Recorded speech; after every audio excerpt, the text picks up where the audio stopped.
Para mim, a matemática sempre foi a melhor forma de enxergar o mundo. Eu sempre vi matemática em tudo, mas só ver não era suficiente. Eu precisava convencer meus alunos que não paravam de me perguntar para que serve a matemática. Então, eu senti o dever de mostrar como a matemática está em toda parte no dia a dia. Matemática em toda parte 2.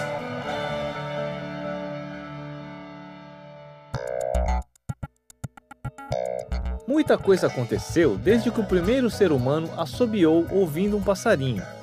A gente criou uma infinidade de formas de fazer música.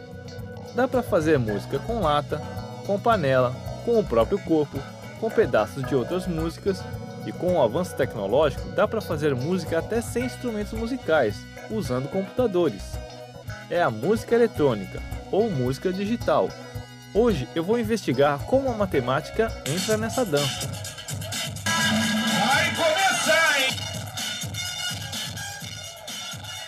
Hoje eu estou aqui com a fera das picapes eletrônicas, Sunny Pitbull. Sunny, é verdade que você, quando era criança, arriscava todos os discos do seu pai? Tomei muito cascudo do meu pai, porque se arranhasse, era cascudo, certo? E arranhei bastante. Sunny, você consegue colocar dentro desse aparelho aí qualquer tipo de ritmo musical? Sim, você pega qualquer música, qualquer gênero, você coloca essa música ali no programa, ele reconhece os compassos. Você recorta ele e começa a mover, mexer, reagrupar, fazer novamente, mudar de lugar cada uma desses pedaços. Você pode fazer com a mesma música, você pegar vários pedaços diferentes e mudar para frente, para trás. Fazer uma permutação. Isso. Ou então você pode pegar outros gêneros e misturar.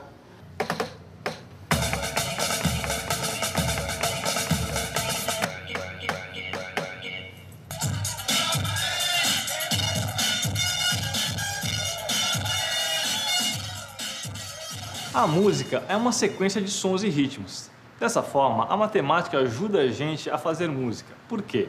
Para manter o ritmo, é preciso contar o tempo. Por exemplo, 1, 2, 3, 4. 1, 2, 3, 4. Se a gente representar isso como uma unidade, a fração meio pode ser representada da seguinte maneira. 1, 2, 3, 4. 1, 2, 3, 4. E um terço. 1, 2, 3, 4. 1, 2, 3, 4. E a um quarto. 1, 2, 3, 4. 1, 2, 3, 4. E o samba pode sair dessa fração 1/4, da seguinte maneira.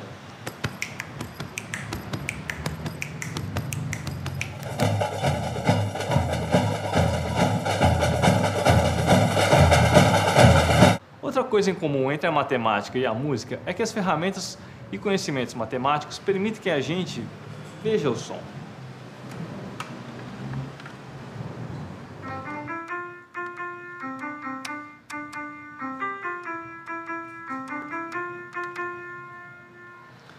Isso acontece através da representação gráfica das ondas sonoras. Cada tipo de som tem um formato ondulatório próprio, e cada nota musical apresenta uma quantidade diferente de ondas no mesmo intervalo.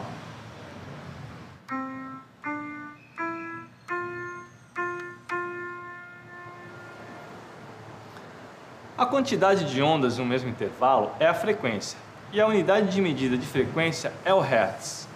Quanto mais agudo é o som, maior a frequência.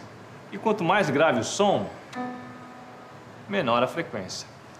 As ondas menores que 20 Hz são chamadas de infrassons, e as maiores que 20.000 Hz são chamadas de ultrassons. Quer dizer, todos os sons que a gente ouve e toda a história da música ocupam apenas um pedaço de todo o espectro sonoro. Quando a gente se aproxima de uma caixa de som como essa, parece que a música passa por dentro do corpo. Nesses casos, a gente costuma dizer que o som está alto.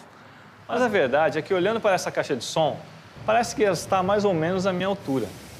E eu não sou tão alto assim. Quando a gente diz no jargão popular que o som está alto, Na verdade, a gente está se referindo à intensidade do som.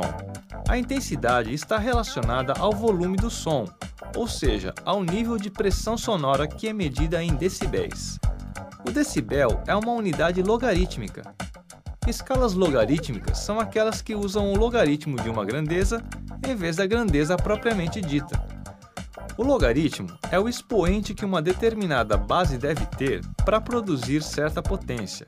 Por exemplo, o logaritmo de 100 na base 10 é 2, porque 2 é o expoente da base 10 que resulta em 100. Esse tipo de escala é muito usado em operações que envolvem números extremamente grandes e extremamente pequenos, porque facilita a manipulação desses números. Um exemplo disso são as telecomunicações. Aliás, o nome decibel significa 1/10 da unidade de medida chamada bell, e esse nome é uma homenagem a Alexander Graham Bell, que fundou a primeira companhia telefônica do mundo e foi um dos sujeitos mais importantes na história das telecomunicações.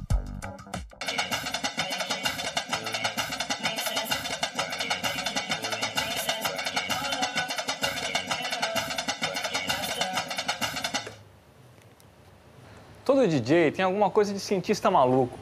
Com pedaços de outras músicas, discos arranhados, alguns programas de computador e uma boa dose de criatividade, o sujeito é capaz de criar batidas que arrepiam qualquer um.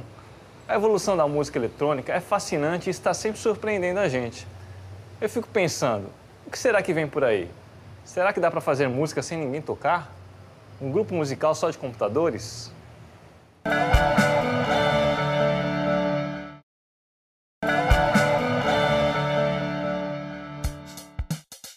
Eu sempre quis tocar pandeiro, mas como percussionista, eu sou um bom professor de matemática.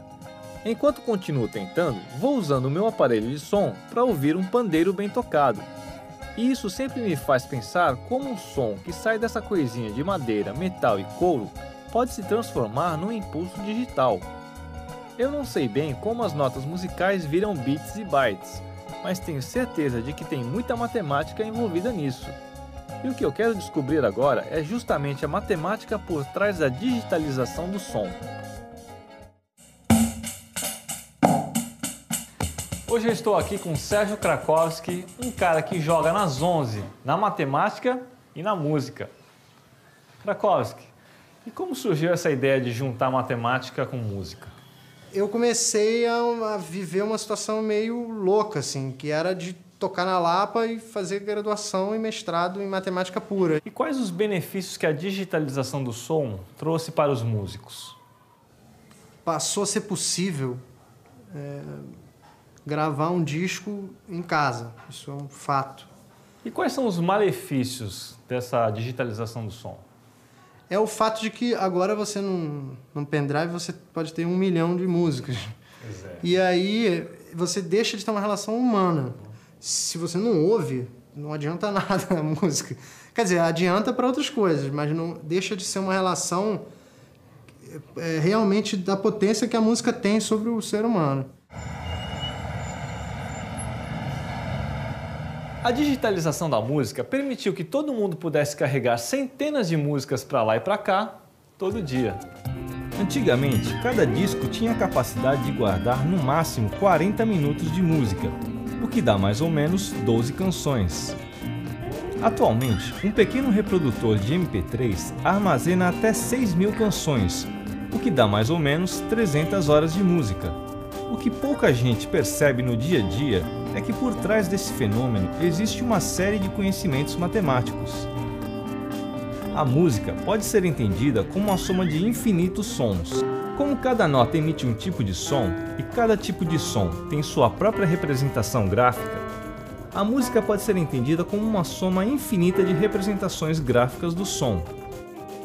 Como essas representações são dadas através de senos e cossenos, podemos entender a música como uma soma infinita de senos e cossenos, que representam os infinitos sons. Essa soma é uma série chamada de série de Fourier. Em matemática, série é uma soma finita ou infinita de parcelas. A série de Fourier é um tipo particular de série, na qual os termos somados são senos e cossenos. Cada elemento da série altera a onda sonora. Conforme a soma aumenta, os últimos termos têm interferências muito pequenas no resultado. Tão pequenas que são praticamente imperceptíveis ao ouvido humano. Quer dizer, não é preciso guardar todos os coeficientes que compõem a série. São mantidos apenas os mais importantes, que são aqueles que o ouvido humano percebe, e a série passa a ter menos termos somados. Ter menos termos somados significa ter menos valores para armazenar, e a consequência disso é que os arquivos produzidos tendem a ser muito menores. Esse processo, chamado de truncamento da série de Fourier, é que permite a compressão de arquivos como os de música, por exemplo. Todo esse processo acontece em níveis nanométricos e velocidades inacreditáveis. Em alguns minutos, tudo que é gravado num estúdio pode chegar até esse pequeno aparelho. Mais fácil do que isso, só se os computadores fossem capazes de criar e executar a música pra gente. Será que isso é possível? O áudio entra por aqui, é captado pelo microfone, vai para a placa de som, entra por aqui.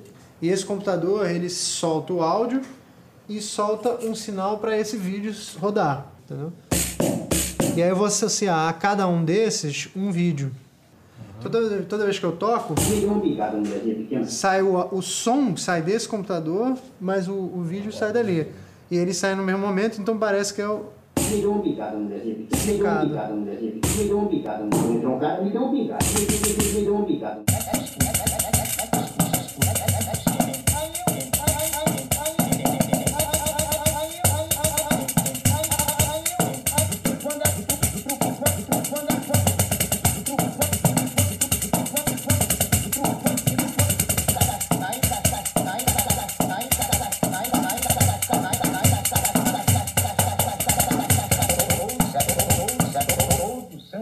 Durante 29 dias de revista, nós cantávamos Sebastião.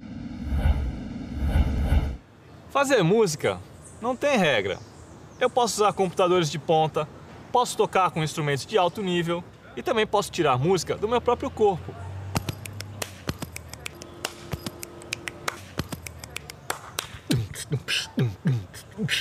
Ou então, utilizar objetos muito simples, como uma caixinha de fósforo. Mas independente da ferramenta, o fato é que mesmo sem perceber, eu vou usar uma boa dose de matemática.